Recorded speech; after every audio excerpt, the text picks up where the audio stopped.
حشر تک ڈالیں گے ہم پیدائش مولا کی دعا، حشر تک ڈالیں گے ہم پیدائش مولا کی دعا، مثل فارس نجد کے گلے گراتے جائیں گے، مثل فارس نجد کے گلے گراتے جائیں گے، خاک ہو جائیں عدو جل کر مگر ہم تو رضا، خاک ہو جائیں عدو جل کر مگر ہم تو رضا، دم میں جب تک دم ہے ذکر ان کا سناتے جائیں گے، دم میں جب تک دم ہے ذکر ان کا سناتے جائیں گے۔ آج کا موضوع سماعت فرما لیں، دورہ خلافت حضرت سیدنا صدیق اکبر رضی اللہ تعالیٰ عنہ امت مسلمہ کے لیے صاحبان رحمت۔ اب میں بلا تاخیر دعوت خطاب دیتا ہوں ممتاز عالم دین حضرت علامہ مولانا محمد بشارت صدیق غزالی صاحب کو کہ آپ یہاں مائی کے قریب تشریف لائیں اور اپنے علمی تحقیقی اور بصیرت افروز کتاب سے ہمارے قلوب و زبان کو منور فرمائیں۔ جناب ممتاز عالم دین حضرت علامہ مولانا محمد بشارت صدیق غزالی صاحب دامت برکاتہم العالیہ، مدرس جامعہ ادارِ مدینہ، امین بارک لاہور، مدرس چینل 1 میں سورہ نور۔ نحمدہ ونصلی ونسلم علی رسولہ الکریم، اما بعد فاعوذ باللہ من الشیطان الرجیم، بسم اللہ الرحمن الرحیم۔ قال اللہ تبارک و تعالی فی الکلام المجید والفرقان الحمید، والسابقون الاولون من المہاجرین والانصار والذین اتبعوہم بإحسان رضی اللہ عنہم ورضوا عنہ۔ قال اللہ تبارک و تعالی فی مقام الآخر، والذی جاء بالصدق وصدق بہ اولئک هم المتقون۔ قال النبی صلی اللہ علیہ وسلم، لو كنت متخذا خلیلا غیر ربی لاتخذت ابا بکر خلیلا۔ صدق اللہ مولانا العظیم وصدق رسولہ النبی الکریم، ونحن علی ذلک لمن الشاہدین والشاکرین، والحمد للہ رب العالمین۔ الصلاۃ والسلام علیک یا رسول اللہ وعلی آلک واصحابک یا حبیب اللہ۔ الصلاۃ والسلام علیک یا رسول اللہ وعلی آلک واصحابک یا حبیب اللہ۔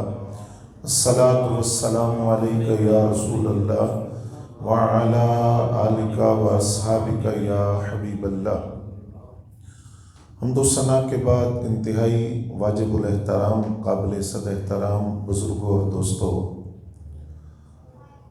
بالخصوص زینت مسند صدارت اور سرپرست صاحبزادہ غلام مصطفیٰ صاحب نقشبندی مجددی دامت برکاتہم العالیہ، حضرت صاحبزادہ والا شان صاحبزادہ جنید سرور صاحب نقشبندی مجددی دامت برکاتہم العالیہ، اور دیگر سامعین ذی وقار، میں اور آپ اس وقت اس ماہانہ محفل میلاد النبی صلی اللہ علیہ وآلہ وسلم میں حاضر ہیں، اور مجھے جو موضوع حکم فرمایا گیا حضرت سیدنا صدیق اکبر رضی اللہ تعالیٰ عنہ کا دور خلافت، جو کم و بیش 2.5 سال کے عرصے پر محیط ہے، اس دور خلافت کو کس طرح اللہ تعالیٰ نے امت کے لیے رحمت کا سائبان بنایا۔ قرآن مجید فرقان حمید میں صحابہ کرام رضوان اللہ تعالیٰ علیہ مجمعین کی مقام کو، شان کو، عظمت کو بیان کرتے ہوئے اللہ رب العزت نے ارشاد فرمایا، والسابقون الاولون من المہاجرین والانصار، اور وہ پہل ایمان لانے والے مہاجرین اور انصار نے جنہوں نے بھلائی کے ساتھ ان کی پیروی کی، اللہ ان سے راضی ہے اور وہ اللہ سے راضی ہے۔ اور حضرت سیدنا صدیق اکبر رضی اللہ تعالیٰ عنہ تو وہ صحابی ہیں جن کی صحابیت نص قطعی سے ثابت ہے، پوری جماعت صحابہ میں سے واحد صحابی جن کو صحابی قرآن نے کہا ہے۔ حضرت سیدنا صدیق اکبر رضی اللہ تعالیٰ عنہ جماعت صحابہ میں شامل ہے، اور ہر صحابی آسمان ہدایت کا ستارہ ہے، اور تمام صحابہ عادل ہیں۔ یہ اہل سنت و جماعت کا عقیدہ ہے اور ہمارے ایمان کا جزو ہے کہ تمام صحابہ عادل ہیں، ہدایت یافتہ ہیں۔ لیکن صحابیت کے درجے میں برابر ہونے کے بعد بارگاہ نبوت صلی اللہ علیہ وسلم سے بعض صحابہ کو بعض صحابہ پر فوقیت دی گئی، بعض صحابہ کرام کو بعض صحابہ کرام پر بلند درجہ عطا کیا گیا، اور پوری جماعت صحابہ کا امام جس کو بنایا گیا وہ واقف اسرار نبوت، رازدار راز رسالت، یار غار، یار مزار، خلیفۃ الرسول بلا فصل، افضل البشر بعد الانبیاء، حضرت سیدنا صدیق اکبر رضی اللہ تعالیٰ عنہ کی ذات ہے۔ آپ پوری جماعت صحابہ کے امام ہیں، اور تمام صحابہ کرام میں آپ کو فضیلت اور فوقیت دی گئی، جس کو سادہ لفظوں میں یوں بیان کیا جاتا ہے کہ مقام نبوت کے بعد کائنات میں افضل ترین مقام حضرت سیدنا صدیق اکبر رضی اللہ تعالیٰ عنہ کا ہے۔ حدیث ہے، اور حدیث نقل کرنے والے حضرت امام شیبانی ہیں، انہوں نے یہ حدیث نقل کی کتاب السنہ کے اندر، کہتے ہیں کہ بڑے جلیل القدر صحابی رسول حضرت ابو درداء رضی اللہ تعالیٰ عنہ وہ حضرت سیدنا صدیق اکبر رضی اللہ تعالیٰ عنہ سے آگے چل رہے تھے۔ نبی رحمت صلی اللہ علیہ وسلم نے جب ان کو دیکھا تو ان سے فرمایا کہ تم ابو بکر سے آگے کیسے چل سکتے ہو، جبکہ ابو بکر سے بہتر تو کوئی بھی نہیں ہے۔ اور پھر آگے جو نبی اکرم صلی اللہ علیہ وسلم کے الفاظ ہیں، ارشاد فرمایا کہ آسمان نہ کسی ایسے شخص پر سورج غروب ہوا ہے نہ طلوع ہوا ہے جو صدیق اکبر سے بڑھ کر فضیلت والا ہو۔ انہیں تمام صحابہ پر فضیلت ہے، تو فرمایا تم ان سے آگے کیسے چل سکتے ہو، جبکہ خود حضرت ابو درداء رضی اللہ تعالیٰ عنہ بڑے جلیل القدر صحابی رسول ہیں، لیکن ان سے بھی کہا گیا کہ ابو بکر پوری امت کے اندر بہترین ہے، ان سے آگے نہ چلو۔ پھر حضرت سیدنا صدیق اکبر رضی اللہ تعالیٰ عنہ کی جو خلافت ہے، جس پر آج میں نے کچھ گزارشات آپ حضرات کی خدمت میں عرض کرنی ہے، یہ آپ کی خلافت خود نبی اکرم صلی اللہ علیہ وسلم نے اپنی ظاہری حیات طیبہ میں اس کی طرف اشارہ فرمایا، اور یہ اشارہ ربانی اشارہ تھا، اللہ کی طرف سے یہ پیغام تھا کہ وصال رسول صلی اللہ علیہ وسلم کے بعد امت کی قیادت اور امامت کے لیے جس شخص کو بارگاہ الہ سے منتخب کیا گیا ہے اسے حضرت سیدنا صدیق اکبر رضی اللہ تعالیٰ عنہ کہا جاتا ہے۔ حضرت سیدہ عائشہ صدیقہ طیبہ طاہرہ رضی اللہ تعالیٰ عنہ اس کی راویہ ہیں، فرماتی ہے نبی علیہ السلام کی طبیعت ناساز تھی۔ حضرت بلال حبشی رضی اللہ تعالیٰ عنہ نماز کی اطلاع دینے کے لیے حاضر ہوئے کہ حضور نماز کا وقت ہو گیا ہے، آپ تشریف لائیں۔ تو نبی علیہ السلام نے فرمایا مروا ابا بکر فلیصلی بالناس، ابو بکر کو جا کر کہو کہ وہ لوگوں کو نماز پڑھائیں۔ کہاں؟ میرے مصلی پر کھڑے ہو کر لوگوں کو نماز پڑھائیں۔ حضرت سیدہ عائشہ صدیقہ طیبہ طاہرہ فرماتی ہے میں نے عرض کیا یا رسول اللہ صلی اللہ علیہ وسلم، میرے ابا جان کا دل جو ہے وہ بہت نرم ہے، وہ رقیق القلب ہے، تو وہ مصلی پر کھڑے ہوں گے تو شاید وہ آواز لوگوں تک نہ پہنچا سکے۔ آپ کے مصلی پر کھڑا ہونا، جب وہ یہ تصور کریں گے کہ حضور مصلی پر نہیں ہے، میں مصلی پر کھڑا ہوں، تو ان کے لیے مشکل ہو جائے گی۔ تو نبی علیہ السلام نے فرمایا نہیں، نماز ابو بکر ہی پڑھائیں گے۔ پھر سیدہ عائشہ صدیقہ رضی اللہ تعالیٰ عنہ نے یہی بات حضرت حفصہ رضی اللہ تعالیٰ عنہ سے کہا، آپ یہ بات حضور سے کہیں کہ وہ آپ کے والد یعنی حضرت فاروق اعظم رضی اللہ تعالیٰ عنہ کو حکم دیں کہ وہ نماز پڑھائیں۔ تو سرکار نے فرمایا نہیں، نماز ابو بکر پڑھائیں گے۔ دوسری روایت کے اندر یہ لفظ ہے کہ حضرت سیدنا صدیق اکبر رضی اللہ تعالیٰ عنہ نے جب حکم ملا کہ آپ نماز پڑھائیں تو آپ نے ہاتھ پکڑ کر فاروق اعظم رضی اللہ تعالیٰ عنہ کو مصلی پر کھڑا کیا۔ اور ایک روایت یہ ہے کہ حضرت سیدنا صدیق اکبر تاخیر سے آئے، فاروق اعظم رضی اللہ تعالیٰ عنہ مصلی پر کھڑے ہوئے، جب انہوں نے تکبیر تحریمہ کہی، آواز نبی علیہ السلام تک پہنچی تو سرکار دو عالم صلی اللہ علیہ وسلم نے فاروق اعظم رضی اللہ تعالیٰ عنہ کی آواز سن کر فوراً ارشاد فرمایا کہ کیا ابو بکر موجود نہیں ہے؟ عرض کیا حضور موجود ہیں؟ تو فرمایا ابو بکر کی موجودگی میں یہ کیسے مناسب ہے کہ کوئی اور مصلی امامت پر کھڑا ہو؟ اس لیے نماز وہ پڑھائیں گے کیونکہ خدا کی مرضی بھی یہی ہے کہ وہ مصلی امامت پر کھڑے ہوں۔ تو حضرت سیدنا صدیق اکبر رضی اللہ تعالیٰ عنہ کا جو خلافت کے لیے انتخاب تھا، یہ نگاہ مصطفیٰ صلی اللہ علیہ وسلم میں پہلے ہو چکا تھا، اور اللہ کی طرف سے یہ ربانی اشارے تھے، یہ روحانی اشارے تھے کہ مصلی امامت پر حضرت سیدنا صدیق اکبر رضی اللہ تعالیٰ عنہ کھڑے ہوں گے۔ نبی اکرم صلی اللہ علیہ وسلم کا جب وصال ہوا تو آج جب ہم 1450 سال بعد پڑھتے ہیں تو ہم پر رقت طاری ہو جاتی ہے، آنکھوں میں آنسو آ جاتے ہیں۔ تو وہ صحابہ جو نماز پڑھتے ہوئے بھی نبی علیہ السلام کے چہرے انور کا دیدار کرتے تھے، اور حضرت مولا علی المرتضیٰ رضی اللہ تعالیٰ عنہ فرماتے ہیں کہ حضور صلی اللہ علیہ وسلم کے دیدار کی کیفیت یہ ہے کہ جس طرح کسی پیاسے کو پانی مل جاتا ہے۔ ہم پیاسے ہوتے تھے لیکن حضور کا دیدار کرتے تو وہ پیاس سے تھوڑی دیر کے لیے سیراب ہو جاتے۔ اس صورتحال کے اندر نبی علیہ السلام کا دنیا سے پردہ فرمانا صحابہ کرام کے لیے یہ کوئی معمولی بات نہیں تھی۔ غم سے نہ ڈھال تھے، اور اس قدر غم سے نہ ڈھال تھے کہ حضرت سیدنا فاروق اعظم رضی اللہ تعالیٰ عنہ نے تلوار اٹھا لی۔ فرمایا اگر مجھ سے کسی نے یہ کہا کہ نبی علیہ السلام کا وصال ہو گیا ہے تو میں اس کی گردن اتار دوں گا۔ اس قدر غم کی کیفیت میں تھے کہ کسی کا ذہن یہ ماننے کے لیے تیار ہی نہیں تھا کہ حضور پردہ فرما گئے اور حضور کا وصال ہو گیا ہے۔ تو صحابہ کرام کہتے ہیں کہ حضرت سیدنا صدیق اکبر اٹھ کر کھڑے ہوئے۔ اس کیفیت کے اندر جب کوئی ماننے کے لیے تیار نہیں تھا، غم کی کیفیت کے اندر غم میں نہ ڈالتے صحابہ، تو حضرت سیدنا صدیق اکبر رضی اللہ تعالیٰ عنہ کا پہلا جملہ جو زبان سے نکلا اس نے صحابہ کرام کو مسئلہ آسانی سے سمجھا دیا۔ آپ نے فرمایا صحابہ اگر تم حضور کی عبادت کرتے تھے تو سرکار دنیا سے تشریف لے گئے ہیں، اگر تم اللہ کی عبادت کرتے تھے تو اللہ زندہ ہے، اس کو کبھی موت نہیں آئے گی۔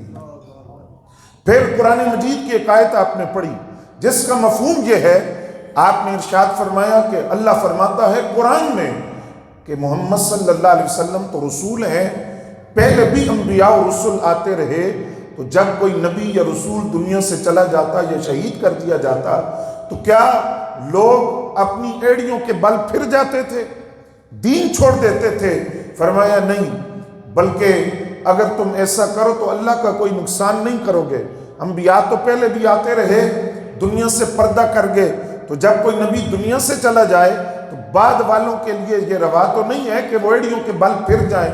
صحابہ کرام کہتے ہیں حضرت سیدنا صدیق اکبر رضی اللہ تعالیٰ عنہ نے جب یہ آیت پڑھی، یہ آیت ہم نے پڑھی پہلے بھی تھی، سنی بھی پہلے تھی، لیکن اس وقت اس موقع پر جب حضور کا وصال ہو چکا تھا، صحابہ غم کی کیفیت میں تھے، جب حضرت سیدنا صدیق اکبر نے قرآن کی آیت پڑھی تو یوں لگا کہ قرآن کی آیت ابھی نازل ہوئی ہے، ابھی اتری ہے، اور اس سے صحابہ کرام کو وہ مسئلہ سمجھ آ گیا، کیفیت واضح ہو گئی، اور اس بات کو پھر انہوں نے مان لیا کہ حضور پردہ فرما گئے ہیں۔ حضرت سیدنا صدیق اکبر رضی اللہ تعالیٰ عنہ نے وصال رسول صلی اللہ علیہ وسلم کے بعد کس طرح معاملات کو دیکھا۔ آپ دیکھیے کہ ابھی نبی علیہ السلام کا جسد اطہر حجرہ عائشہ میں پڑا ہوا ہے اور صحابہ کرام زیارت کے لیے حاضر ہو رہے ہیں، اسی وقت ایک مسئلہ پیدا ہوا جس میں صحابہ کا اختلاف بھی ہو گیا۔ وہ مسئلہ یہ تھا کہ نبی علیہ السلام کی تدفین کہاں ہوگی، قبر رسول کہاں بنے گی۔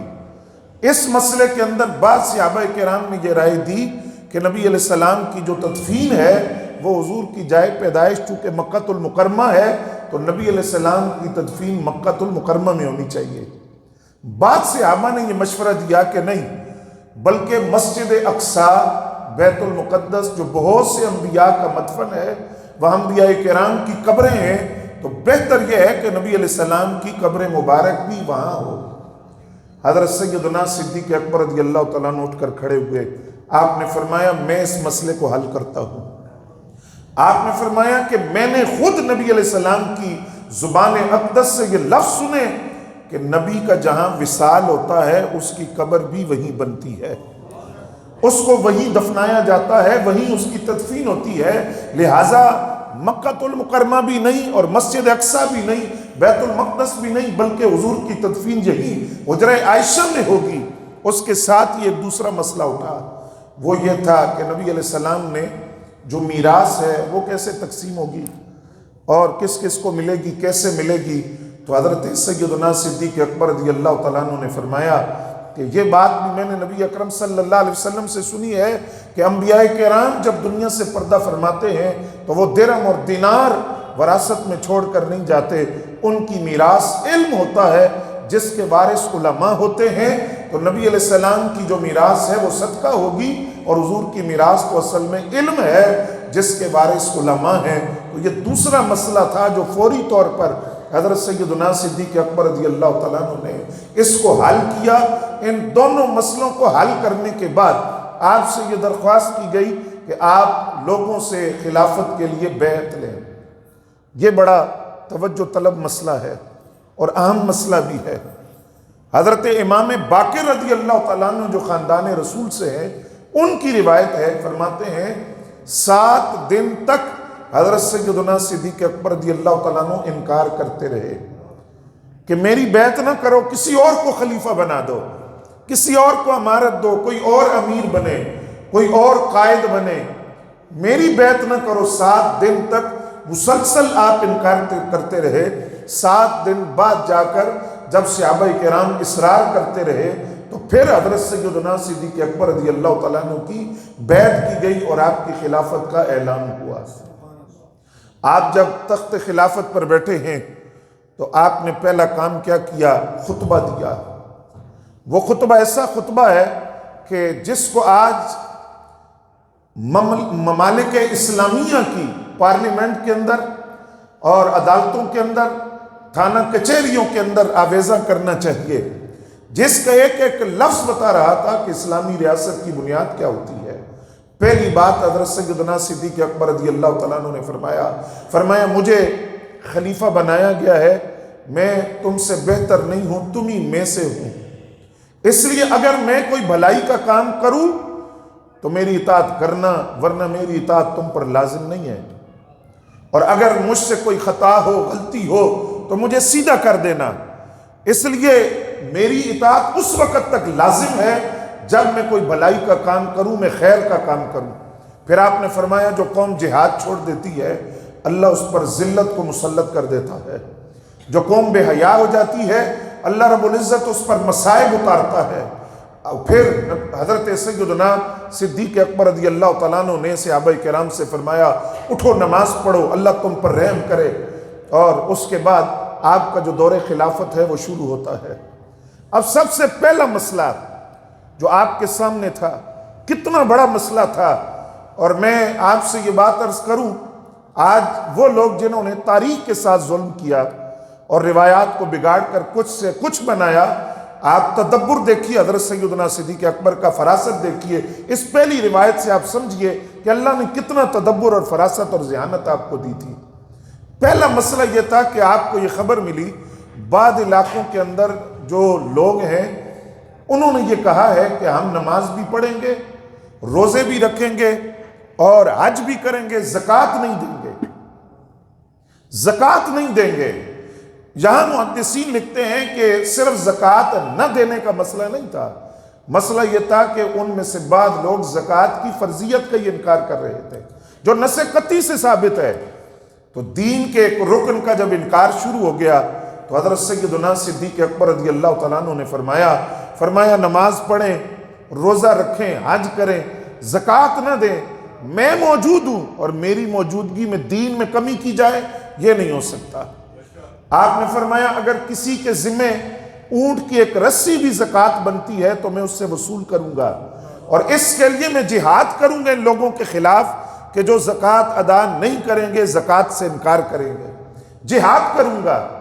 اب صحابہ کرام میں سے بعد صحابہ کرام نے خود حضرت فاروق اعظم رضی اللہ تعالیٰ عنہ بھی شامل ہیں ان میں، انہوں نے کہا اے ابو بکر آپ ان لوگوں کے خلاف جہاد کیسے کر سکتے ہیں کہ جو کہتے ہیں کہ ہم نماز پڑھیں گے صرف زکوٰۃ دینے سے انکار کر رہے ہیں، تو آپ ان لوگوں کے خلاف کیسے جہاد کریں گے؟ تو حضرت سیدنا صدیق اکبر رضی اللہ تعالیٰ عنہ آپ نے فرمایا عمر تمہیں کیا ہو گیا ہے کہ تم تو بہت جلال والے تھے اور دین کے لیے بہت زیادہ جلال میں آنے والے، آج اگر میں ان سے یہ کہوں کہ چلو زکوٰۃ کی چھوٹ دے دوں تو کل یہ کہیں گے ہم نماز بھی نہیں پڑھتے، کل یہ کہیں گے ہم روزے بھی نہیں رکھتے، زکوٰۃ بھی نہیں دیتے، حج بھی نہیں کرتے، ضروریات دین کا انکار کرتے رہیں گے۔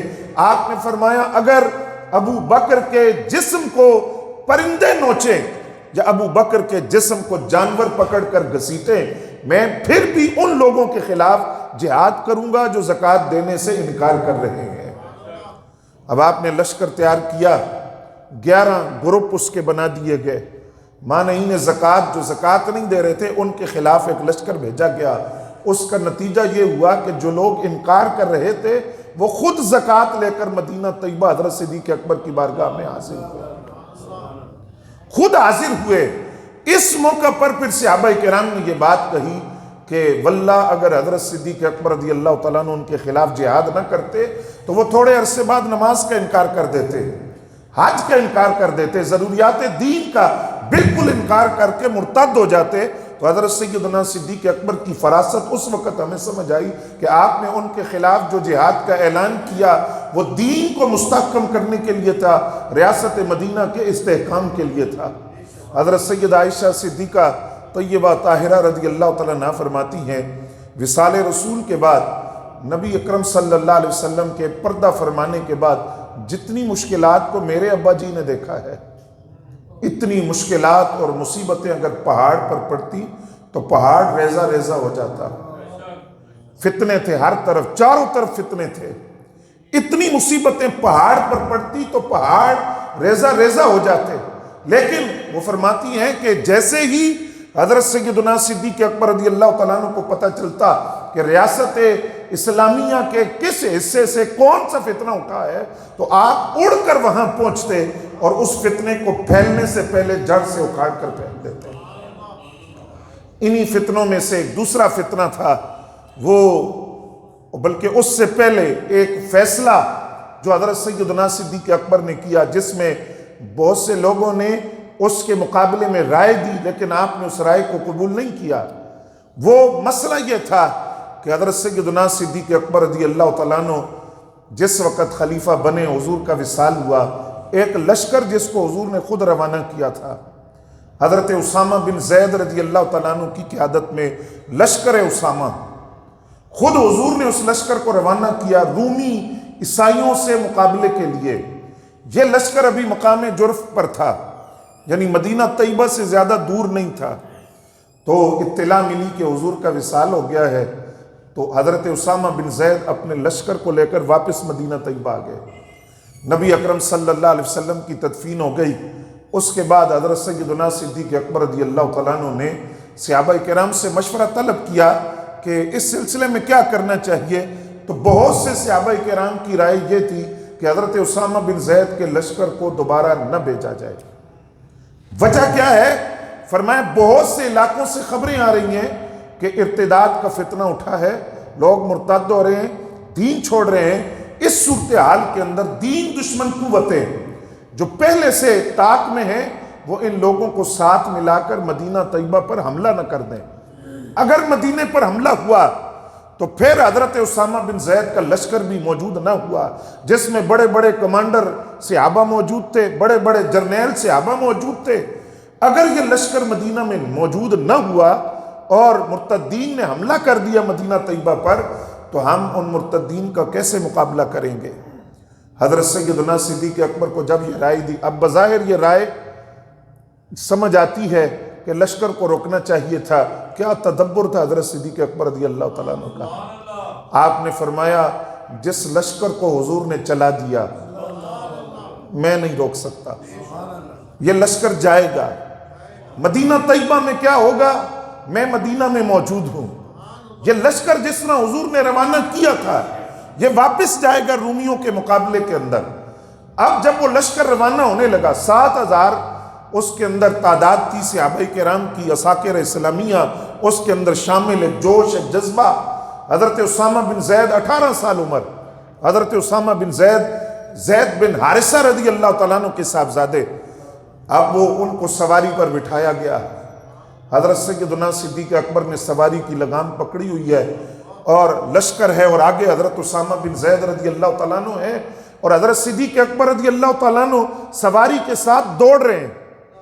وقت کا حکمران، خلیفہ، امیر دوڑ رہے ہیں ساتھ سواری کے۔ تو حضرت اسامہ بن زید جن کی عمر بھی کم تھی، انہوں نے فوراً کہا کہ اے ابو بکر رضی اللہ تعالیٰ عنہ، مجھے اس بات سے حیا آ رہی ہے کہ میں سواری پر بیٹھا ہوا ہوں اور آپ پیدل چل رہے ہیں، آپ مجھے اجازت دیں کہ میں سواری سے نیچے اتر جاؤں یا آپ سواری پر بیٹھ جائیں۔ مجھے اس بات سے حیا آتی ہے کہ آپ پیدل چلیں، میں سواری پر بیٹھا رہوں۔ حضرت سیدنا صدیق اکبر کا جواب سنیے، آپ نے فرمایا اسامہ بن زید آپ سواری پر بیٹھے رہیں، میں یہ نہیں دیکھ رہا سواری پر کون بیٹھا ہے، میں یہ دیکھ رہا ہوں اس کو بٹھایا کس نے تھا۔ نعرہ تکبیر، نعرہ رسالت، نعرہ تحقیق، صدیق تیری صداقت کو سلام ہے سلام۔ تو فرمایا کہ میں یہ نہیں دیکھ رہا کون ہے، یہ دیکھ رہا ہوں بٹھایا کس نے ہے، یہ لشکر چلایا کس نے تھا، روانہ کس نے کیا تھا۔ اب وہ 7,000 کا لشکر جب حضرت اسامہ بن زید رضی اللہ تعالیٰ عنہ کی قیادت میں روانہ ہوا تو وہ حضرت سیدنا صدیق اکبر رضی اللہ تعالیٰ عنہ کا تدبر، آپ کی فراست، ذہانت لوگوں نے دیکھی۔ اس کا نتیجہ کیا ہوا؟ نتیجہ یہ ہوا کہ 7,000 کا لشکر جس شہر سے گزرتا اس شہر کے اندر وہ لوگ جو مرتد ہونا چاہ رہے تھے، دین چھوڑنا چاہ رہے تھے اور فتنہ ارتداد میں مبتلا ہونے والے تھے، وہ اس لشکر کے رعب کو، ہیبت کو، وقار کو، دبدبے کو دیکھ کر انہوں نے اپنے ارادوں کو منسوخ کر دیا اور توبہ کر لی۔ جس شہر سے وہ لشکر گزرتا اسلام کی شان و شوکت کا پرچم بلند کرتے ہوئے، یہاں تک کہ وہ رومیوں کے مقابلے میں گیا، رومیوں کو بھی شکست دی۔ 40 دن بعد بڑی کثیر تعداد میں مال غنیمت کو لے کر یہ لشکر واپس مدینہ آیا۔ اب مسئلہ کیا تھا کہ وہ جو شہر جہاں فتنہ ارتداد اٹھا تھا، مرتدین کا فتنہ، جہاں لوگ دین چھوڑ رہے تھے، یہ لشکر جب اس شہر سے گزرتا تھا تو وہ شہر والے آپس میں کہتے تھے اگر ابو بکر کے پاس مدینے سے باہر بھیجنے کے لیے اتنا بڑا لشکر موجود ہے تو خدا ہی جانتا ہے مدینے میں کتنی قوت جمع کر رکھی ہوگی، مدینہ کے اندر اتنی ان کی پاور کا عالم کیا ہوگا اور کتنا بڑا لشکر ہوگا جس کو مدینہ طیبہ کے اندر انہوں نے جمع کیا ہے۔ اگر باہر اتنا بڑا لشکر بھیجا ہے تو وہ لوگ توبہ کر گئے۔ حضرت اسامہ بن زید رضی اللہ تعالیٰ عنہ روم کو فتح کر کے کثیر تعداد میں مال غنیمت لے کر جب واپس مدینہ طیبہ آئے تو پھر حضرت فاروق اعظم رضی اللہ تعالیٰ عنہ تمام صحابہ نے آپ کی فراست، آپ کی دانائی، آپ کے تدبر اور آپ کے جو فراست تھی اور مومنانہ فراست کو سلام پیش کیا کہ جہاں حضرت صدیق اکبر رضی اللہ تعالیٰ عنہ کی نگاہ پہنچی ہے وہ ہم نہیں دیکھ رہے تھے۔ ابو رچا اتاردی فرماتے ہیں میں مدینہ طیبہ میں آیا، میں نے دیکھا مسجد نبوی کے صحن میں ایک شخص بیٹھے ہیں، دوسرے ان کے سر کا بوسہ لے رہے ہیں اور بار بار بوسہ لے رہے ہیں۔ میں نے کسی سے پوچھا کہ یہ جن کے سر کو بوسہ دیا جا رہا ہے یہ کون ہے اور بوسہ دینے والے کون ہیں؟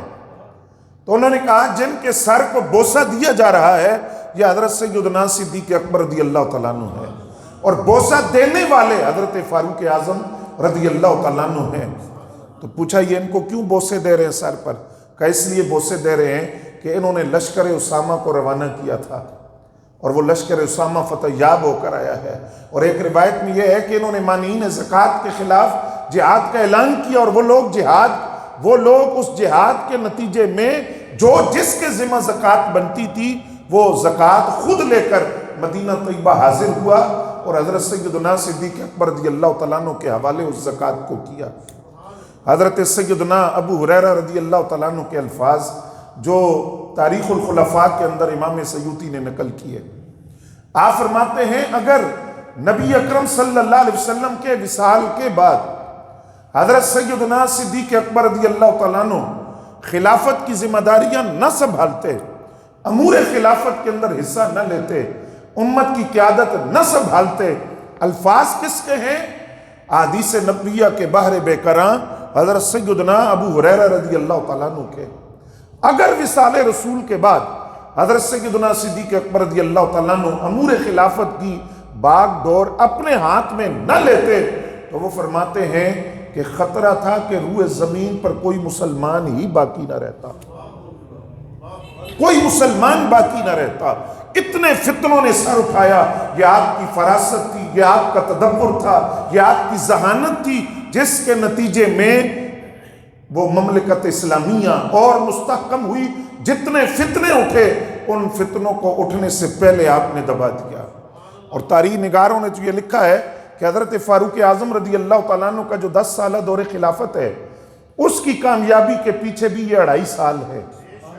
کیوں؟ اس لیے کہ وہ جو فتنے تھے ان فتنوں سے پاک کر کے ریاست مدینہ پھر حضرت فاروق اعظم کے حوالے کی گئی، اور حضرت فاروق اعظم نے پھر اپنے تدبر اور فراست سے 10 سال کے اندر مملکت اسلامیہ کے اندر 26 لاکھ مربع میل کا اضافہ کیا۔ تو وہ 2.5 سال کے اندر کتنے فتنوں کے سامنے حضرت صدیق اکبر رضی اللہ تعالیٰ عنہ سینہ تان کر کھڑے رہے۔ اسی میں ایک بڑا فتنہ تھا جو مرتدین کا میں نے عرض کیا، اور انہی مرتدین کے اندر وہ لوگ بھی شامل تھے جنہوں نے نبی علیہ السلام کی نبوت کا انکار کیا، ختم نبوت کا انکار کیا۔ ان میں سے ایک تھا طلحہ اسدی۔ یہ بنیادی طور پر 4 ہیں، ایک اسود انسی ہے، ایک سجاہ نامی خاتون ہے، ایک طلحہ اسدی ہے، اور مسلمہ کذاب۔ ان میں سے جو سجاہ نامی خاتون ہے، انہوں بھی نبوت کا دعویٰ کیا، لیکن بعد میں یہ دوبارہ ایمان لے آئیں۔ اور طلحہ اسدی انہوں نے بھی نبوت کا دعویٰ کیا لیکن بعد میں ایمان لے آئے۔ مسلمہ کذاب اور اسود انسی، ان دونوں کو واصل جہنم کیا گیا۔ یہ 4 وہ ہیں جنہوں نے نبی علیہ السلام کی ظاہری حیات طیبہ میں ہی نبوت کا دعویٰ کر لیا۔ اس کے بعد تو پھر ایک طویل فہرست ہے کہ جن لوگوں نے اپنی بدبختی کی بنیاد پر نبوت کے دعوے کیے، لیکن یہ 4 وہ ہیں جنہوں نے نبی علیہ السلام کی حیات طیبہ میں، ظاہری حیات طیبہ میں نبوت کا دعویٰ کیا۔ طلحہ اسدی جو ہیں، ان کے لیے لشکر بھیجا حضرت سیدنا صدیق اکبر رضی اللہ تعالیٰ عنہ۔ ان کو شکست ہو گئی، یہ روپوش ہو گئے، اور پھر روایات میں ہے کہ یہ حضرت فاروق اعظم رضی اللہ تعالیٰ عنہ کے دور میں واپس آئے، انہوں نے توبہ کی اور پھر یہ اسلام لائے۔ اور وہ جو خاتون ہیں سجاہ نامی خاتون، ان کے خلاف بھی لشکر بھیجا گیا، وہ شکست ہوئی، روپوش ہو گئی۔ پھر حضرت امیر معاویہ رضی اللہ تعالیٰ عنہ کے دور میں وہ واپس آئی، توبہ کی، اور دوبارہ انہوں نے اسلام قبول کیا۔ اب یہ جو 2 تھے، حضرت طلحہ اسدی جو بعد میں اسلام لائے، انہوں نے پہلے نبوت کا دعویٰ کیا تھا، ان کے لیے لشکر بھیجا حضرت سیدنا صدیق اکبر رضی اللہ تعالیٰ عنہ نے۔ اگرچہ ان کے پاس بہت بڑا لشکر تھا، بہت بڑی قوت تھی، اور بہت بڑا ایک لشکر انہوں نے اکٹھا کیا۔ یہاں ایک جملہ جو طلحہ اسدی کی زبان سے ادا ہوا، وہ خلافت صدیق اکبر رضی اللہ تعالیٰ عنہ کی تصویر کو اور نمایاں کر دیتا ہے۔ اتنا بڑا لشکر ہونے کے باوجود طلحہ اسدی کو جب شکست ہو گئی تو انہوں نے اپنے سپاہیوں سے پوچھا، تمہاری تعداد بھی زیادہ تھی، تمہارے پاس اسلحہ بھی تھا، ہتھیار کثرت کے ساتھ تھے، وافر تھے، پھر کسی قسم کی تربیت کی کمی بھی نہیں میں نے چھوڑی، جنگی ہر حربہ تمہیں سکھایا، شکست کی وجہ کیا ہوئی؟ کیوں شکست کھا گئے؟ تو طلحہ اسدی کی جو فوج کے سپاہی تھے انہوں نے کہا، مسئلہ یہ ہے، وہ لشکر جو حضرت صدیق اکبر رضی اللہ تعالیٰ عنہ نے بھیجا تھا، ہم میں سے ہر سپاہی یہ چاہتا تھا یہ آگے ہو، یہ مر جائے، میں بچ جاؤں، لیکن وہ لشکر جو حضرت صدیق اکبر رضی اللہ تعالیٰ عنہ نے بھیجا تھا، ان کی کیفیت یہ تھی کہ ان میں سے ہر صحابی یہ چاہتا تھا مجھے شہادت کی موت مل جائے، میرا دوسرا ساتھی بچ جائے۔ کہا ان کے پاس جب یہ جذبہ تھا تو پھر ہم ان کو کیسے شکست دے سکتے تھے؟ تو طلحہ اسدی ان کو شکست ہوئی، حضرت سیدنا صدیق اکبر رضی اللہ تعالیٰ عنہ نے ان کے مقابلے میں لشکر بھیجا، شکست ہوئی، روپوش ہو گئے، بعد میں آئے، پھر اسلام قبول کیا۔ اور دوسرا مسلمہ کذاب، جس کا فتنہ ارتداد کے اندر بہت بڑا کردار تھا، اس نے صرف نبوت کا دعویٰ ہی نہیں کیا تھا بلکہ مرتدین کی تعداد اس کی وجہ سے اتنی تیزی سے پھیلی کہ ایک بہت بڑا فتنہ حضرت صدیق اکبر رضی اللہ تعالیٰ عنہ کے سامنے تھا۔ اس کے خلاف لشکر بھیجا گیا، لیکن وہ لشکر کن حالات میں بھیجا گیا؟ نبی علیہ السلام کے وصال کے غم میں صحابہ نہ ڈال ہے۔ ایک طرف زکوٰۃ دینے سے انکار کرنے کا فتنہ ہے، دوسری طرف پھر مسئلہ ہے فتنہ ارتداد کا۔ اس صورتحال کے اندر جب بہت نازک حالات تھے، یہ خوف بھی تھا کہ مدینہ طیبہ پر حملہ ہو سکتا ہے، مرتدین اکٹھے ہو کر قوت کے ساتھ حملہ کر سکتے ہیں، اس صورتحال کے اندر لشکر بھیجا گیا مسیلمہ کذاب کی سرکوبی کے لیے، باوجود اس کے کہ حضرت سیدنا صدیق اکبر رضی اللہ تعالیٰ عنہ یہ بھی جانتے تھے کہ ان کی تعداد زیادہ ہے اور اس کی کثرت ہے، لیکن اس کے باوجود آپ نے لشکر بھیجا۔ اور یہ مسیلمہ کذاب وہ ہے جس نے نبی علیہ السلام کی خدمت میں حاضر ہو کر یہ کہا تھا، آ کر کہنے لگا آپ دیہاتوں کے نبی بن جائیں اور مجھے شہروں کے نبی بنا دیں۔ تو آپ نے فرمایا کہ یہ نبوت کی تقسیم میرا کام نہیں ہے، نبوت دیتا بھی خدا ہے اور یہ اسی کے ذمہ کرم پر ہے، یہ میرے اختیار میں نہیں ہے، آپ پھر مجھے خلافت دے دیں۔ تو آپ کے ہاتھ میں خشک ٹہنی تھی، نبی علیہ السلام نے فرمایا تو خلافت کی بات کرتا ہے، میں تو یہ کھجور کی خشک ٹہنی بھی تجھے دینے کے لیے تیار نہیں ہوں۔ واپس چلا گیا، نبوت کا اعلان کیا، دعویٰ کر دیا نبوت کا، بہت بڑی تعداد میں لوگ اس کے ساتھ اکٹھے ہوئے، کچھ صورتیں بھی اس نے گھاڑ لی، قرآن مجید کے مقابلے میں صورتیں بھی تیار کر لی اور دعویٰ بھی کیا کہ مجھ پر وحی آتی ہے، ہزاروں کی تعداد میں اس کے پیروکار اکٹھے ہو گئے، اور اس کے مقابلے میں پہلے بات چیت کے لیے حضور نے سفارت کا راستہ بھی اپنایا، بات چیت بھی کی، اور حضرت حبیب بن زید انصاری رضی اللہ تعالیٰ عنہ جو تاریخ تحفظ ختم نبوت کے پہلے شہید ہیں، ان کو بھیجا تھا کہ آپ جا کر ان سے بات کریں۔ جب حضرت حبیب بن زید انصاری رضی اللہ تعالیٰ عنہ جو حضرت ام عمارہ رضی اللہ تعالیٰ عنہ کے بیٹے تھے وہ گئے بات کرنے کے لیے، تو مسیلمہ کذاب نے حضرت حبیب بن زید انصاری رضی اللہ تعالیٰ عنہ سے پوچھا کہ یہ بتاؤ کہ میں اللہ کا نبی ہوں؟ تو آپ نے فرمایا میں تو کانوں سے بہرا ہوں، مجھے تو یہ آواز ہی نہیں آتی۔ اچھا محمد صلی اللہ علیہ وسلم اللہ کے نبی ہیں؟ فرمایا ہاں یہ آواز مجھے آتی ہے، وہ اللہ کے نبی ہیں، یہ اس کی گواہی میں دیتا ہوں، وہ اللہ کے نبی ہیں۔ اب وہ پوچھتا رہا، اور جب اپنے بارے میں پوچھتا کہ میں اللہ کا نبی ہوں تو آپ فرماتے کہ مجھے تو آواز ہی نہیں آتی، تو وہ آپ کا ہاتھ کاٹا، دوسرا ہاتھ کاٹا، پھر پاؤں کاٹ دیے۔ جب یہ بات نہ بنی تو پھر حضرت سیدنا صدیق اکبر نے امور خلافت کو سنبھالتے ہی یہ بنیادی کام جو کیے ان میں سے پہلا یہ بھی تھا کہ آپ نے اس کے خلاف لشکر بھیجا۔ کتنے عرصے بعد آپ اندازہ کریں، صرف 2.5 سال تو دور خلافت ہے، صرف 2.5 سال، اور کام جو ہے وہ 20 سالوں کا آپ نے کیا ہے، اس میں کتنے بڑے فتنوں کو شکست دی۔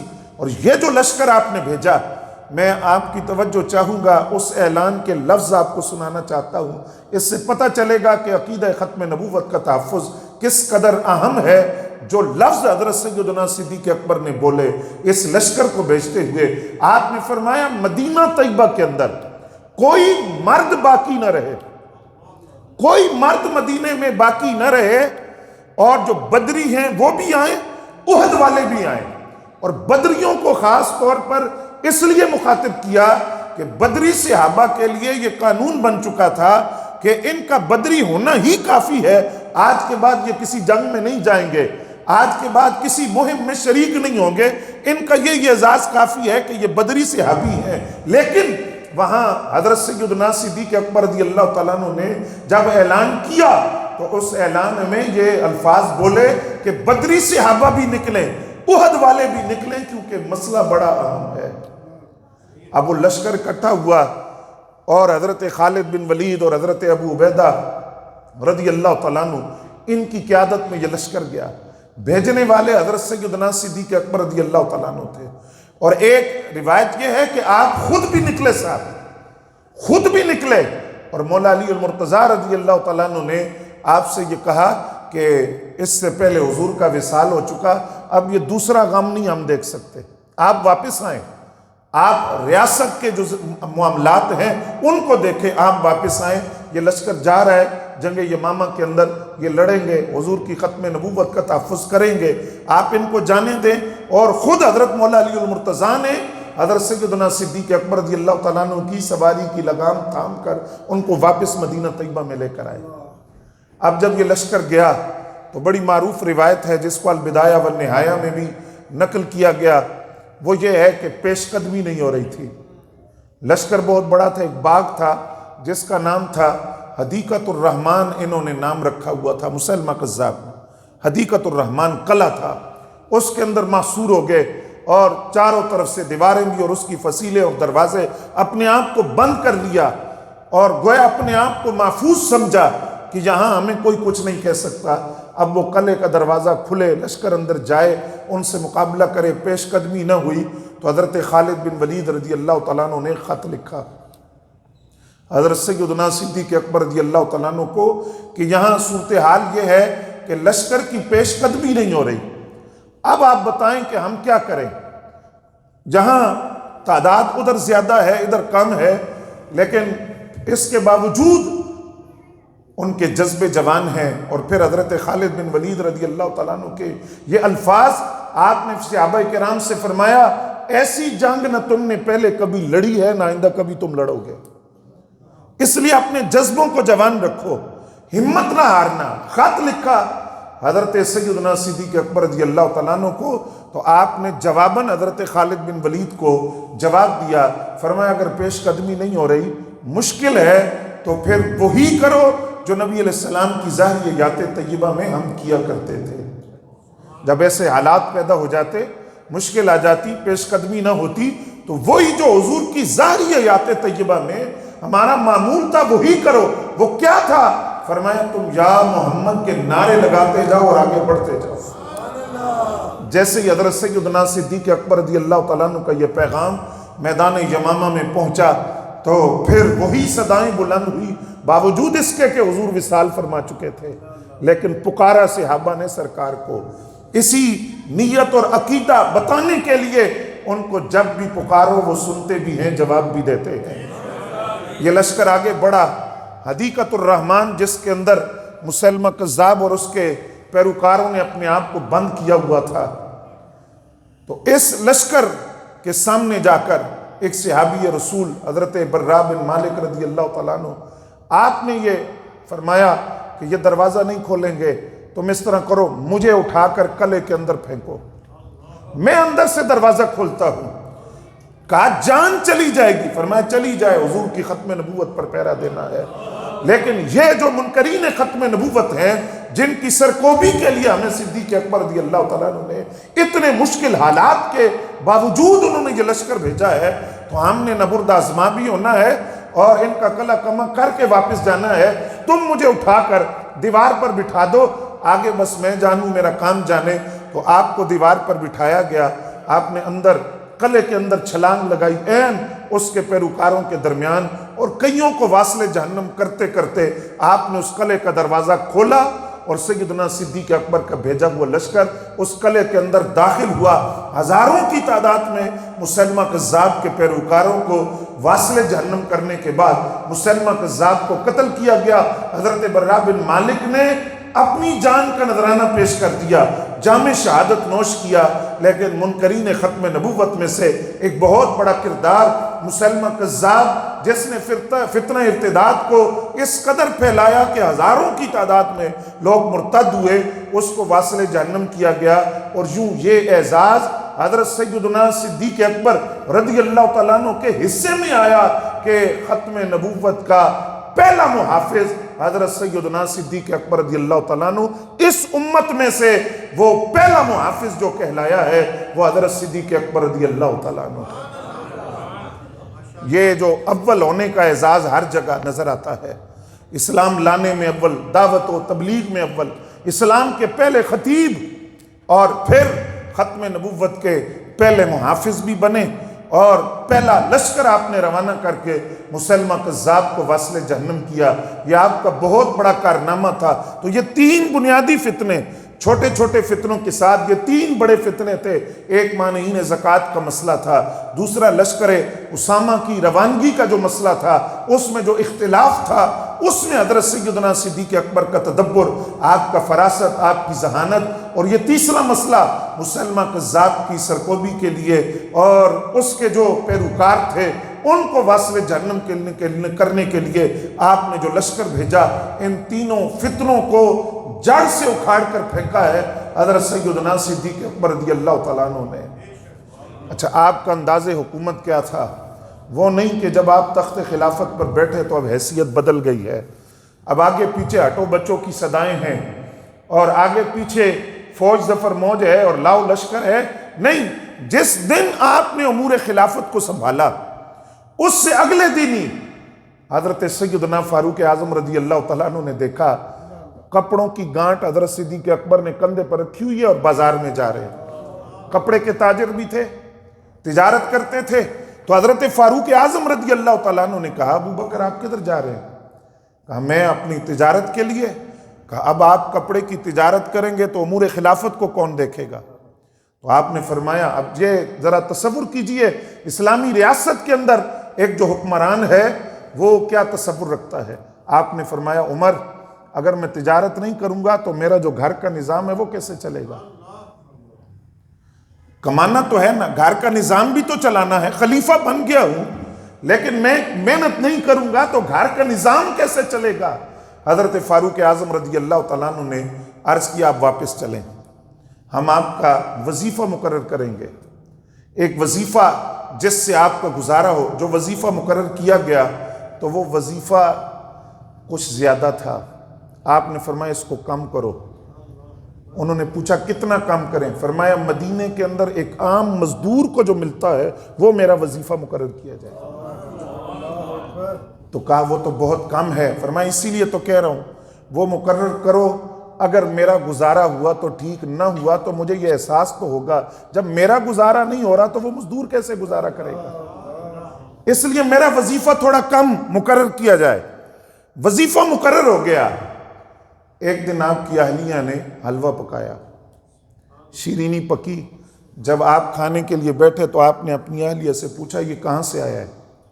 انہوں نے کہا کہ جو وظیفہ آپ کو ملتا ہے نا اس میں سے مہینے کے آخر میں کچھ بچ گئی تھی رقم، اس سے یہ حلوہ پکایا گیا ہے۔ آپ نے فرمایا کتنی رقم تھی؟ بتائی گئی اتنی۔ تو آپ نے اسی وقت حکم دیا کہ اتنی رقم میرے وظیفے سے کم کر دی جائے کیونکہ اس سے کم میں میرا گزارا ہو سکتا ہے۔ یہ زائد ہے، جو شیرینی پکی ہے، حلوہ پکا ہے، اس کا مطلب ہے کہ یہ زائد ہے، اس کی مجھے ضرورت نہیں ہے، اس لیے یہ کم کر دیا جائے۔ یہ وہی صدیق اکبر رضی اللہ تعالیٰ عنہ ہیں جن کا پاکیزہ مال خدا نے اسلام کی بنیادوں میں رکھا ہوا ہے، جن کے مال کو خود خدا نے پسند کیا ہے، یہ وہی صدیق اکبر رضی اللہ تعالیٰ عنہ ہے۔ اب ذرا اندازہ کیجئے امور خلافت کو سنبھالنے سے پہلے آپ کا یہ طریقہ تھا کہ مدینہ طیبہ کی بچیاں آتی آپ کو لے جاتی ساتھ، آپ جا کر ان کو بکری کا دودھ دھو کر دیا کرتے تھے۔ جب آپ خلیفہ بن گئے تو ان بچیوں نے آنا چھوڑ دیا، آپ نے اس کی وجہ پوچھی، وہ بچیاں عرصے بعد ملی تو آپ نے وجہ پوچھی کہ کیوں نہیں آتی؟ انہوں نے کہا آپ تخت خلافت پر بیٹھ گئے ہیں اور امور خلافت کو سنبھالا ہے، تو اب ہم نے کہا کہ اب وہ ابو بکر اور یہ ابو بکر، تو اس لیے ہم نے آنا چھوڑ دیا۔ فرمایا میں وہی ابو بکر ہوں، تم آیا کرو، تم مجھے کہو میں تمہارے ساتھ جاؤں گا، میں تمہیں تمہارے بکریوں کا دودھ دھو کر دوں گا، میں وہی ابو بکر ہوں، تم ہی میں سے ہوں، تم میں سے بہتر نہیں ہوں۔ یہ حضرت سیدنا صدیق اکبر رضی اللہ تعالیٰ عنہ کا وہ دور خلافت، اور یہاں قابل توجہ بات جو ایک پیغام بھی ہے ہمارے لیے، نبی علیہ السلام نے ارشاد فرمایا میری امت میں سب سے رحم دل دیکھنا ہو، سب سے رحم دل تو ابو بکر کو دیکھو، سب سے رحم دل ہے۔ یہاں تک کہ جب نبی علیہ السلام نے یہ حکم فرمایا کہ آپ مصلی امامت پر کھڑے ہو کر صحابہ کی امامت فرمائیں اور نماز با جماعت آپ پڑھائیں، تو میں نے شروع میں عرض کر کیا کہ آپ کی صاحبزادی حضرت سید عائشہ صدیقہ طیبہ طاہرہ رضی اللہ تعالیٰ عنہ نے جو جواب دیا تھا وہ یہی تھا کہ وہ ان کا دل بڑا نرم ہے، وہ آپ کی غیر موجودگی میں جب مصلی پر کھڑے ہوں گے تو برداشت نہیں کر سکیں گے۔ فرمایا سب سے رحم دل دیکھنا ہو تو ابو بکر کو دیکھو، بہت رحم دل ہے۔ پھر فرمایا کہ شریعت کے احکام کو سختی سے نافذ کرنے والا دیکھنا ہو تو فاروق اعظم رضی اللہ تعالیٰ عنہ کو دیکھو، اور پھر فرمایا کامل الحیاء والایمان دیکھنا ہو تو حضرت سیدنا عثمان ذو النورین رضی اللہ تعالیٰ عنہ کو دیکھو، اور فرمایا کہ اگر جج دیکھنا ہو، قاضی جج، تو مولا علی المرتضیٰ کو دیکھو، اور فرمایا میری امت کا بہترین قاری قرآن دیکھنا ہو تو ابی ابن کعب کو دیکھو، اس امت کا امین دیکھنا ہو، امین الامہ ابو عبیدہ بن الجراح کو دیکھو۔ اب جو پہلا جملہ ہے نا، اس پر میں آپ کی توجہ چاہتا ہوں کہ اگر تم نے اس امت میں سب سے رحم دل دیکھنا ہو تو تم ابو بکر کو دیکھو۔ یہ وہی ابو بکر ہیں جب امور خلافت کو سنبھالتے ہیں تو فرماتے ہیں کہ میرے جسم کو پرندے بھی بوٹیاں نوچیں آ کر اور جانور مجھے پکڑ کر گھسیٹیں، میں پھر بھی جہاد کرنے سے باز نہیں آؤں گا، کیونکہ وہاں معاملہ اور تھا، دین کے نفاذ کا معاملہ آیا۔ تو پھر حضرت سیدنا صدیق اکبر رضی اللہ تعالیٰ عنہ سے بڑھ کر سخت مزاج کوئی نہیں دیکھا گیا، کیونکہ یہاں حیثیت بدل گئی، ان جیسا رحم دل کوئی نہیں، لیکن یہاں حیثیت بدل گئی، دین کے نفاذ کا معاملہ آیا تو اب فرمایا کہ جانور بھی پکڑ کر مجھے گھسیٹیں تو پھر بھی میں باز نہیں آؤں گا، ان کے خلاف جہاد کروں گا، مرتدین کے خلاف جہاد کروں گا، میرا طریقہ بدل نہیں سکتا۔ یہ حضرت سیدنا صدیق اکبر رضی اللہ تعالیٰ عنہ کی جو دور خلافت تھا، یہ امت کے لیے کیسا صاحبان رحمت تھا، اور یہ کیوں نہ ہوتا۔ محدثین نے لکھا ہے نبی علیہ السلام کا ہر مقام پر حضرت صدیق اکبر رضی اللہ تعالیٰ عنہ کو ساتھ رکھنا یہ اسی لیے تھا کہ ان کی تربیت کی جا رہی تھی ان معاملات کے لیے، اور خود نبی علیہ السلام ان کو تیار کر رہے تھے ان معاملات کے لیے جو بعد میں ان کے سامنے آنے تھے، اسی لیے وہ سینہ تان کر کھڑے ہوئے کہ نبی علیہ السلام پہلے ان کو ان حالات کے لیے تیار کر چکے تھے۔ کہاں کہاں وہ حضور صلی اللہ علیہ وسلم کے ساتھ تھے۔ اب اس میں سے ایک مسئلہ جو آپ کے دور خلافت میں اٹھا اور آج تک اس کو فتنہ بنا کر نہ جانے کیا کیا حضرت سیدنا صدیق اکبر رضی اللہ تعالیٰ عنہ کو کہا گیا، وہ مسئلہ ہے باغ فتح کا۔ توجہ ہے آپ کی، اس میں حقائق کیا ہیں وہ بحیثیت مسلمان سنی ہمیں پتہ ہونے چاہیے۔ مسئلہ صرف یہ تھا کہ وہ باغ مال فیع تھا، وہ تقسیم نہیں ہوتا، وہ ریاست کے پاس رہتا ہے، وہ وراثت نہیں ہوتا۔ حضرت سیدہ زہرا سلام اللہ علیہا نے جب یہ بات کی اور آپ نے ان کو جواب دیا کہ یہ وراثت نہیں ہے اور انبیاء کی وراثت نہیں ہوتی، تو وہ واپس چلی گئی، اس پر کوئی ناراضگی نہیں کی۔ اب یہ کہنا کہ وہ حضرت سیدنا صدیق اکبر رضی اللہ تعالیٰ عنہ سے ناراض ہو گئی اور پھر حضرت سیدنا صدیق اکبر رضی اللہ تعالیٰ عنہ کو انہوں نے اپنا جنازہ بھی نہیں پڑھانے دیا اور عیادت کرنے کی اجازت نہیں تھی، یہ کہہ کر حضرت سیدنا صدیق اکبر رضی اللہ تعالیٰ عنہ کی ذات کو تو انہوں نے کیا کہنا ہے، وہ خود سیدہ زہرا پاک کی بھی توہین کر رہے۔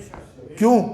دنیا کے ایک باغ کے لیے وہ ناراض ہو گئی، دنیا کے ایک باغ کے لیے ناراض ہو گئی، جبکہ نبی علیہ السلام کے حوالے سے حضرت سیدہ عائشہ صدیقہ طیبہ طاہرہ کی روایت ہے، فرمایا اگر تم نے چال میں، ڈھال میں، اٹھنے میں، بیٹھنے میں، کردار میں، گفتار میں نبی علیہ السلام کا سب سے زیادہ کوئی مشابہ دیکھنا ہونا، حسنین کی مشابہت بھی بعد میں ہے، پہلے حضور کا کوئی کامل شبیہ اگر ہے تو وہ سیدہ زہرا رضی اللہ تعالیٰ عنہ ہے۔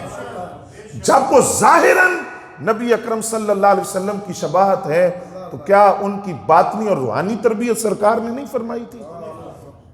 وہ اس بات کی بیٹی ہیں کہ جنہوں نے فرمایا کہ دنیا کی حیثیت اللہ کے ہاں مچھر سے زیادہ کی بھی حیثیت ہوتی نا تو خدا کسی کافر کو دنیا نہ دیتا۔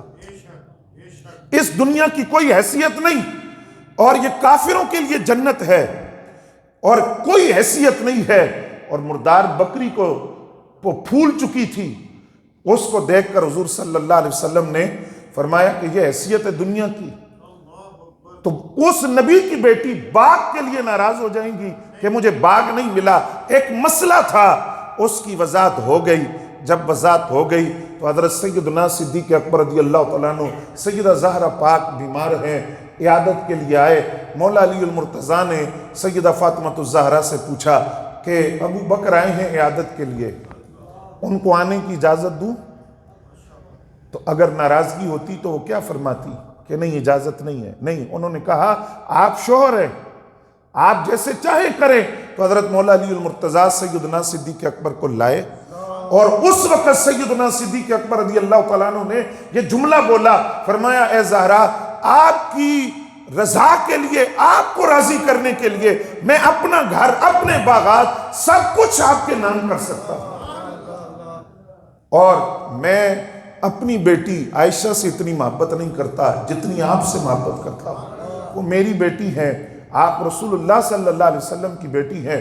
پھر یہ کہنا کہ ناراض تھی، رات کی تاریکی میں جنازہ ہوا، چند افراد نے جنازہ پڑھا، سیدنا صدیق اکبر رضی اللہ تعالیٰ عنہ کو خبر بھی نہ ہوئی، بالکل من گھڑت ہے، تاریخ کا منہ چڑھانے والی بات ہے، تاریخ میں یہ بات موجود ہے، اور سیرت نگاروں نے لکھا ہے جنازہ ان کا اٹھا، اور ان کی یہ وصیت تھی کہ جنازہ میرا رات کو اٹھے تاکہ لوگ میرے جسم کی طرف دیکھ کر اندازے نہ لگائیں کہ نبی کی بیٹی کا جسم ایسا تھا، قد اتنا تھا۔ تاریخ اسلام میں پہلی مرتبہ پردے میں ڈھانپ کر وہ جنازہ اٹھایا گیا، کھجور کے خشک تنے ڈال کر ڈولی بنا کر جنازہ اٹھا۔ جب پڑھانے کا مسئلہ آیا تو صحابہ موجود تھے، ایسا نہیں کہ چند آدمیوں نے پڑھا، صحابہ موجود تھے۔ اب پڑھایا کس نے؟ کہتے ہیں جی سیدہ زہرا پاک نے اجازت نہ دی حضرت سیدنا صدیق اکبر کو کہ وہ جنازے میں شریک ہوں، جبکہ کمال کی بات یہ ہے جنازہ پڑھایا ہی حضرت صدیق اکبر رضی اللہ تعالیٰ عنہ، جنازہ پڑھانے والے ہی وہی تھے۔ کیسے؟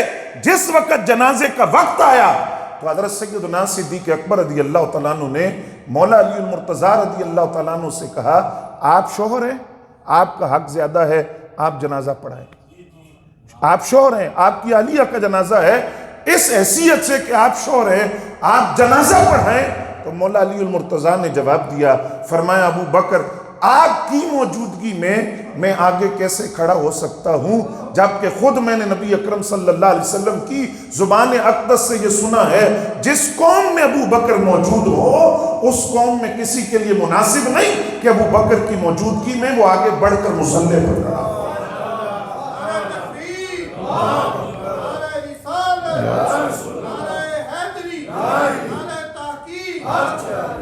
اس لیے جنازہ آپ پڑھائیں گے۔ حضرت سیدنا صدیق اکبر رضی اللہ تعالیٰ عنہ نے وہ جنازہ پڑھایا۔ دوسری بات حضرات یہ ہے، سوچنے کی بات ہے کہ اس کے بعد بھی تو وہ باغ موجود رہا، مولا علی المرتضیٰ نے مطالبہ کیوں نہ کیا؟ پھر سیدہ زہرا پاک تو پردہ فرما گئی، مولا علی المرتضیٰ نے مطالبہ کیوں نہ کیا؟ پھر حضرت سیدنا صدیق اکبر رضی اللہ تعالیٰ عنہ تو پردہ فرما گئے، حضرت فاروق اعظم رضی اللہ تعالیٰ عنہ کا دور خلافت شروع ہوا، ان 10 سالوں میں پھر دوبارہ مطالبہ کیوں نہ ہوا؟ مولا علی المرتضیٰ موجود تھے نا، ان کے بیٹے موجود تھے، انہوں نے مطالبہ کیوں نہ کیا؟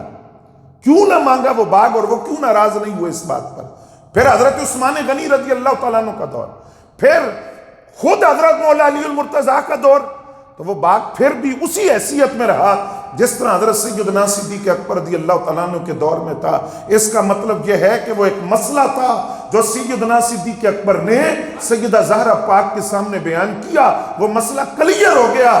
نہ صدیق اکبر بنت رسول سے ناراض تھے، نہ بنت رسول سیدنا صدیق اکبر سے ناراض تھے۔ بات کو اختتام کی طرف لے جاتے ہوئے کیسا صاحبان رحمت ہے امت کے لیے سیدنا صدیق اکبر رضی اللہ تعالیٰ عنہ کا وہ دور خلافت، کہ اگر وہ امت کی قیادت نہ سنبھالتے تو شاید روئے زمین پر کوئی مسلمان باقی نہ رہتا۔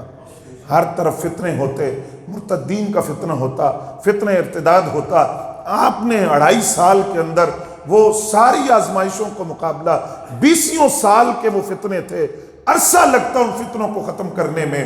حضرت سیدنا صدیق اکبر نے ان کا مقابلہ کیا، اور حضور پہلے خبر دے گئے، فرمایا ہر ایک کے احسان کا بدلہ دے دیا، ہر ایک کے احسان کا بدلہ دے دیا، سوائے صدیق اکبر کے، ان کے احسانات کا بدلہ خود خدا عطا فرمائے گا۔ ہر ایک کے احسان کا بدلہ مل گیا۔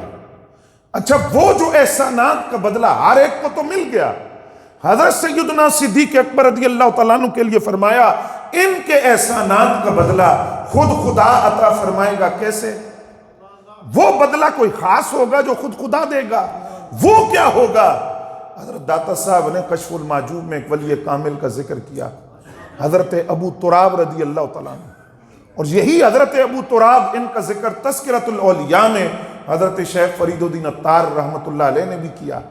انہی کی ایک روایت حضرت شیخ عطار نقل کرتے ہیں، اور یہ روایت سن کر مقام ابو بکر امت کو سمجھنا چاہیے۔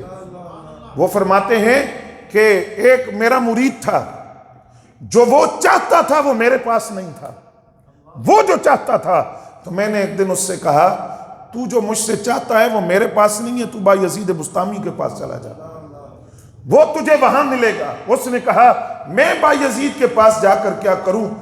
خدا کو بایزید روزانہ دیکھتا ہے جس خدا کو میں روزانہ 100 مرتبہ اس خدا کا دیدار کرتا ہوں، میں بایزید کے پاس کیوں جاؤں؟ وہ خدا کا دیدار کرتے ہیں تو میں روزانہ 100 مرتبہ خدا کو دیکھتا ہوں۔ تو حضرت ابو تراب نے کہا تو 100 مرتبہ خدا کو دیکھتا ہے، پھر بھی تیرا پیمانہ اس پیمانے کو نہیں پہنچا جس پیمانے سے بایزید اپنے خدا کو دیکھتا ہے۔ اس نے آگے سے ایک سوال کیا، اس نے کہا جناب حضرت ابو تراب یہ بتائیے کیا خدا کو دیکھنے کے پیمانے بھی مختلف ہوتے ہیں؟ ذات حق کی تجلی کا مشاہدہ اس کے پیمانے مختلف ہوتے ہیں کہ کوئی کسی اور انداز سے اور کوئی کسی پیمانے سے؟ فرمایا ہاں، اللہ کی ذات کی تجلیات کا مشاہدہ کرنے کا پیمانہ مختلف بھی ہو سکتا ہے۔ اس نے کہا کیسے؟ فرمایا تو نے نہیں سنا قیامت کے دن اللہ رب العزت اپنی ذات کی تجلی کا مشاہدہ 2 طرح سے کروائے گا۔ ایک عام مشاہدہ ہوگا جو حضور کی ساری امت رب کی ذات کا مشاہدہ کرے گی، وہ عام مشاہدہ ہوگا، اور اس امت میں سے ایک بندہ ایسا ہے، صرف فرد واحد، ایک بندہ امت میں سے جس کو اللہ اپنا خاص مشاہدہ کروائے گا۔ اس نے کہا جی وہ کون ہے؟ آپ نے فرمایا حضور کی ساری امت ذات حق کی تجلی کا عام مشاہدہ کرے گی، پوری امت میں سے صرف صدیق اکبر رضی اللہ تعالیٰ عنہ ذات حق کی تجلی کا خاص مشاہدہ کرے گی۔ اور آگے حضرت ابو تراب نے وضاحت بھی کر دی، فرمایا اب تجھے سمجھ آئی؟ اس نے کہا جی کیا؟ فرمایا وہ جو حضور نے فرمایا ہر ایک کے احسان کا بدلہ میں نے دے دیا سوائے صدیق اکبر رضی اللہ تعالیٰ عنہ کے، ان کے احسانات کا بدلہ خود خدا عطا فرمائے گا۔ کیسے؟ فرمایا اس طرح باقیوں کو عام تجلی دکھائی جائے گی، صدیق اکبر کو رب اپنا خاص جلوہ دکھائے گا۔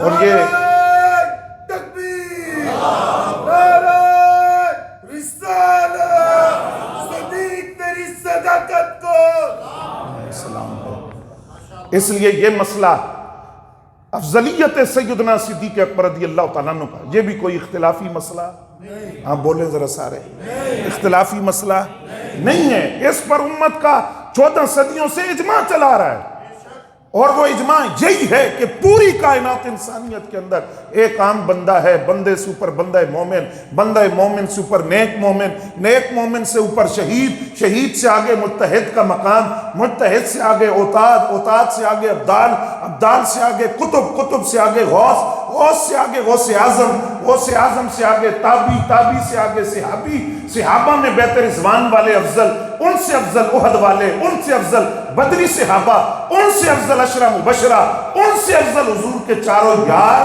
اور چاروں یار میں سے جو پوری جماعت صحابہ کا امام ہے، افضل البشر بعد الانبیاء، کہ ان کے مقام کے بعد پھر نبوت کا مقام شروع ہو جاتا ہے، انہیں صدیق اکبر رضی اللہ تعالیٰ عنہ کہا جاتا ہے۔ ابو بکر، ابو بکر، ابو بکر، ابو بکر، ابو بکر، ابو بکر۔ اسی لیے خدا نے ہر جگہ ساتھ رکھا ہے، ہر جگہ ساتھ رکھا ہے۔ ایک سوال نبی علیہ السلام کا حضرت صدیق اکبر رضی اللہ تعالیٰ عنہ سے، فرمایا یا ابا بکر اتذکر یوم یومن، اے ابو بکر تمہیں وہ دن یاد ہے؟ کوئی کتنا جگری یار کیوں نہ ہو، کتنا قریبی کیوں نہ ہو، اور برسوں کا یارانہ ہو، اس سے بھی آپ کہیں تمہیں وہ دن یاد ہے تو وہ کیا سوال کرے گا کہ کون سا دن، کون سا دن؟ لیکن حضرت صدیق اکبر رضی اللہ تعالیٰ عنہ نے یہ نہیں کہا۔ حضور نے فرمایا تذکر یوم یوم، تمہیں وہ دن یاد ہے؟ تو انہوں نے فوراً کہا مجھے یاد ہے۔ کیوں؟ وہ مزاج شناس رسول تھے، وہ حضور کے اتنے قریب تھے کہ وہ حضور کا مزاج جانتے تھے، وہ یہ جانتے تھے کہ حضور کس دن کی بات کر رہے ہیں۔ تمہیں وہ دن یاد ہے؟ تو انہوں نے فوراً کہا حضور مجھے وہ دن یاد ہے۔ کون سا؟ کہا حضور جس وقت عالم ارواح میں اللہ نے روحوں سے پوچھا کہ الستو بربکم، کیا میں تمہارا رب نہیں ہوں؟ تو حضور میں وہیں موجود تھا، آپ کے ساتھ ہی تھا، میں آپ کے ساتھ تھا۔ وہاں سب سے پہلے آپ نے اللہ تعالیٰ کی بارگاہ میں یہ جواب عرض کیا بلا، میں آپ کے ساتھ تھا۔ یہاں محدثین کہتے ہیں کیسی دوستی ہے کہ دنیا میں تو ہوئی لیکن یہ عالم ارواح میں بھی خدا نے ان کو اپنے حبیب کے ساتھ ہی رکھا ہوا تھا۔ 18 سال عمر تھی، حضور سے دوستی ہوئی اس دنیا کے اندر اور عالم امکان کے اندر 18 سال کی عمر سے دوستی ہوئی، اور جب نبی علیہ السلام نے نبوت کا اعلان فرمایا پہلے پہل اسلام لانے والوں میں حضرت سیدنا صدیق اکبر رضی اللہ تعالیٰ عنہ شامل ہیں۔ دنیا میں ہر مقام پر ساتھ نظر آئے، بدر میں ساتھ، احد میں ساتھ، مدینہ کے بازاروں میں ساتھ، اور مکہ کے کوثاروں میں ساتھ، خلوت میں ساتھ، جلوت میں ساتھ، صبح میں ساتھ، شام میں ساتھ، غار میں بھی ساتھ، اور آج مزار میں بھی ساتھ۔ اس قدر قرب تھا حضرت صدیق اکبر رضی اللہ تعالیٰ عنہ کا نبی اکرم نور مجسم صلی اللہ علیہ وسلم کا۔ اور آخری بات یہ عرض کروں، ہم ویسے افضلیت صدیق اکبر کی بات نہیں کرتے اور ان لوگوں کو دعوت دیتے ہیں، رافضیت زدہ لوگوں کو، ذرا تعصب کی پٹی اتارو، روایات کو پڑھو، کتابوں کو کھولو، ذرا ذہن کو کشادگی دے کر پڑھو تو صحیح، تمہیں مقام صدیق اکبر سمجھ آئے گا۔ ہر جگہ ساتھ ہیں۔ صحابی اسے کہتے ہیں جس نے حالت ایمان میں چہرے رسول صلی اللہ علیہ وسلم کا دیدار کیا ہو۔ یعنی صحابی وہ ہے جس نے سرکار کو دیکھا۔ لیکن حضرت صدیق اکبر تو صحابیت میں بھی ایک انفرادی صحابی ہے، کیونکہ جس طرح صدیق اکبر نے اپنے نبی کو دیکھا کسی صحابی نے اس طرح حضور کو نہیں دیکھا۔ کیسے کہ غار ثور 3 دن 3 راتیں گود حضرت سیدنا صدیق اکبر رضی اللہ تعالیٰ عنہ کی، سر امام الانبیاء کا، اور قرآن بھی کہتا ہے 2 ہی تھے، قرآن بھی کہتا ہے 2 ہی تھے۔ اتنا قرب تھا، 3 دن 3 رات مسلسل، جس دیکھنے میں کوئی تیسرا شریک نہیں تھا، اس طرح کسی نے نہیں دیکھا جس طرح حضرت صدیق اکبر رضی اللہ تعالیٰ عنہ نے دیکھا۔ اسی لیے تو پھر وہ جن کی نیکیوں کو آسمان کے ستاروں کے برابر کہا گیا، وہ مراد رسول، مرید رسول، انہوں نے کہا ابو بکر آپ ساری نیکیاں میری لے لیں، ساری نیکیاں لے لیں، ایک رات غار ثور والی مجھے دے دیں۔ تو فرمایا وہی تو کل متاع ہے، وہ کیسے دے دوں؟ ان 3 راتوں 3 دنوں کے اندر اتنا قرب ملا، اتنا قرب ملا۔ صدیق اکبر رضی اللہ تعالیٰ عنہ حضور کی ذات میں اس طرح فنا ہو گئے کہ جب کہ دونوں ہستیاں مدینہ طیبہ پہنچی تو حدیث اٹھا کر دیکھیں، مدینے والوں کے لیے پہچان ہی مشکل ہو گئی، ان میں نبی کون ہے اور صدیق کون ہے۔ حضرت سیدنا صدیق اکبر رضی اللہ تعالیٰ عنہ نے چادر تان کر پھر بتایا کہ میں غلام ہوں، یہ آقا ہیں، میرے چہرے کا جمال اور وہ رنگت اور وہ چمک جو تم دیکھ رہے ہو، جس سے تم کے لیے فرق کرنا مشکل ہو گیا، اس کی وجہ وہ 3 دن اور 3 راتیں ہیں جو غار ثور میں حضور کے قرب میں گزاری ہے۔ مجدد الفسانی رحمۃ اللہ علیہ فرماتے ہیں کہ صحابہ میں فضیلت کی ترتیب وہی ہے جو ترتیب خلافت کی ہے۔ ابو بکر کا پہلا نمبر ہے خلافت میں، تو فضیلت میں بھی پہلا نمبر حضرت صدیق اکبر رضی اللہ تعالیٰ عنہ کا ہے۔ یہ جو دمادم مست قلندر کہہ کر اگلی بات کرتے ہیں وہ نشے میں ہیں، وہ بھانگ اور چرس کے نشے میں ہیں۔